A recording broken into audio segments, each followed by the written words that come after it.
부산진 오늘의 묵상입니다. 어둠뿐이던 이 나라에 다시금 빛이 돌아온 광복절입니다. 우리의 인생의 소망이요 빛이 되시는 예수님과 아름다운 동행을 이어가는 빛된 하루가 되시기를 소망합니다.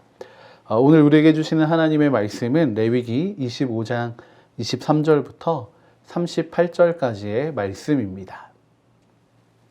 토지를 영구히 팔지 말 것은 토지는 다 내 것임이니라. 너희는 거류민이요 동거하는 자로서 나와 함께 있느니라.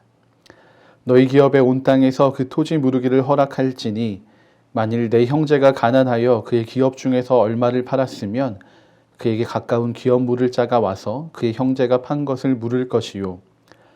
만일 그것을 물을 사람이 없고 자기가 부유하게 되어 물을 힘이 있으면 그 판 해를 계수하여 그 남은 값을 산자에게 주고 자기의 소유지로 돌릴 것이니라.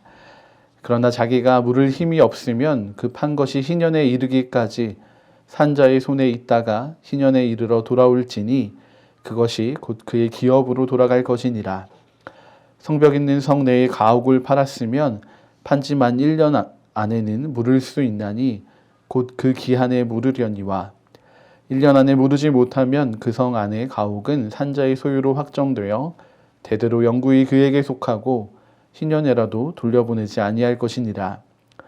그러나 성벽이 둘리지 아니한 촌락의 가옥은 나라의 전토와 같이 물러주기도 할 것이요 희년에 돌려보내기도 할 것이니라. 레위 족속의 성읍 곧 그들의 소유의 성읍의 가옥은 레위 사람이 언제든지 물을 수 있으나 만일 레위 사람이 무르지 아니하면 그의 소유 성읍의 판 가옥은 희년에 돌려보낼지니 이는 레위 사람의 성읍의 가옥은 이스라엘 자손 중에서 받은 그들의 기업이 됨이니라. 그러나 그들의 성읍 주위에 있는 들판은 그들의 영원한 소유지이니 팔지 못할지니라. 내 형제가 가난하게 되어 빈손으로 내 곁에 있거든 너는 그를 도와 거류민이나 동거인처럼 너와 함께 생활하게 하되 너는 그에게 이자를 받지 말고 내 하나님을 경외하여 내 형제로 너와 함께 생활하게 할 것인즉 너는 그에게 이자를 위하여 돈을 구워주지 말고 이익을 위하여 내 양식을 구워주지 말라. 나는 너희의 하나님이 되며 또 가나안 땅을 너희에게 주려고 애굽 땅에서 너희를 인도하여 낸 너희의 하나님 여호와이니라. 아멘. 재물, 특별히 땅과 집은 구약시대에나 지금이나 사람들의 주된 관심 대상입니다. 실제로 살아야 하는 곳, 또 삶의 터전이기 때문입니다. 오늘의 말씀은 우리의 주된 관심사인 이 땅과 집에 대해서 우리에게 하나님의 마음을 보여주고 있습니다. 하나님의 백성인 우리가 가져야 할 하나님의 마음은 무엇일까요? 먼저 하나님은 이 모든 땅의 주인이시다라고 선포하고 계십니다. 23절의 말씀입니다. 토지를 영구히 팔지 말 것은 토지는 다 내 것임이니라. 너희는 거류민이요 동거하는 자로서 나와 함께 있느니라. 아멘. 하나님께서는 이스라엘 백성들이 살아가야 하는 그 삶의 자리가 하나님의 소유인 것을 밝히시고 계십니다. 이스라엘 백성들은 하나님의 백성으로 그 땅 가운데 하나님과 동거하는 자들로서 허락을 받은 사람들입니다. 우리의 삶의 자리 역시 이 하나님의 소유가 됩니다. 이것을 기억하면서 우리가 하나님과 동거할 수 있도록 허락해 주신 것을 우리는 감사하며 살아가야겠습니다. 민수기에서는 하나님께서 각 지파별로 제비뽑기를 통해 토지를 배분해 주고 계십니다. 그러나 이 땅들이 하나님의 것이 아닌 것처럼 보입니다. 25절 상반절입니다. 만일 내 형제가 가난하여 그의 기업 중에서 얼마를 팔았으면 어떤 상황이나 환경으로 인해서 가진 재산을 처분해야 하는 어려운 때가 올 수 있습니다. 그때 이 토지를 처분하여서 돈을 마련할 수 있는 것입니다. 이런 일을 보면 이 땅들이 하나님의 것이 아니라 완전한 이스라엘 백성들의 소유인 것처럼 보입니다. 그들은 자신의 임의대로 이 땅을 처분하고 있습니다. 중요한 것은 무엇이냐면 이 법을 허락하신 분이 하나님이시라는 겁니다. 우리의 삶에는 어쩔 수 없이 찾아오게 되는 그 폭염이나 추위와 같은 시간들이 있습니다. 그 시간에는 누구나 어려움을 겪을 수밖에 없습니다. 이 어려움의 시간을 보내는 과정에서 때때로 우리에게 주신 그 땅이 사용되기도 합니다. 사람들의 인생을 너무나 잘 아시는 하나님께서 그리신 큰 그림입니다. 우리가 이런 어려움에 빠질 수 있다는 사실을 아시고 우리에게 있는 이 땅을 활용하여서 이 어려움을 벗어날 수 있게 하신 것입니다. 그런데 그럼에도 여전히 이 어려움에서 벗어나지 못하는 경우도 있습니다. 계속되는 어려움으로 인해서 결국 모든 것을 잃어버리는 이들이 있습니다. 바로 이때 하나님의 백성들의 삶이 완전히 무너지지 않게 하시기 위해서 다른 한 가지의 법을 추가하십니다. 24절의 말씀입니다. 너희 기업의 온 땅에서 그 토지 무르기를 허락할지니. 그들의 기업이자 복인 그 땅을 다시 찾아올 수 있게 하신 것입니다. 물론 그들이 그 돈을 다 갚아야만 이 땅을 찾아올 수가 있습니다. 그래서인지 이 법은 별로 도움이 되지 않는 법 같아 보입니다. 그런데 생각해 보면 하나님의 놀라운 뜻이 또 이 안에 숨겨져 있습니다. 잃었던 것이 원래 주인에게로 돌아갈 수 있기 때문에 이 땅을 받은 사람도 자신의 임의대로 이 땅을 처분할 수 없게 된 것입니다. 오히려 이 거래를 통해서 조금 더 부유한 사람이 이 어려움에 빠진 이들을 돕게 하시는 것입니다. 그럼에도 불구하고 그 돈을 갚을 여력이 없는 사람들을 위해서 한 가지를 더 추가하십니다. 28절의 말씀입니다.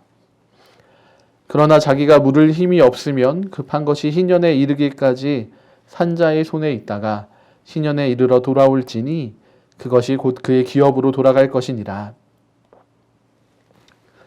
하나님께서는 희년을 제정하셔서 그 토지가 원래의 주인에게로 돌아가게 하십니다. 아무런 대가가 없이 말입니다. 이 일을 통해서 약한 자들이 다시 처음부터 시작할 수 있도록 하시고 또 그들이 겪은 이 가난이 대를 이어지지 않도록 막으십니다. 이렇게 하실 수 있는 이유는 하나님이 온 땅의 주인이 되시기 때문입니다. 하나님께서는 이 땅이 누구의 소유도 아닌 모든 것이 하나님의 소유다라고 말씀하셔서 하나님의 백성들 사이에서 이 일이 가능하도록 만드십니다. 하나님께서는 이렇게 하나님의 백성들을 살피시는 분이십니다. 그래서 하나님의 백성들이 때때로 지치고 쓰러질 때가 있다는 것을 잘 아십니다. 하나님께서는 그들이 넘어지더라도 다시 일어설 수 있도록 그들의 삶의 기반을 다시금 회복시켜 주십니다.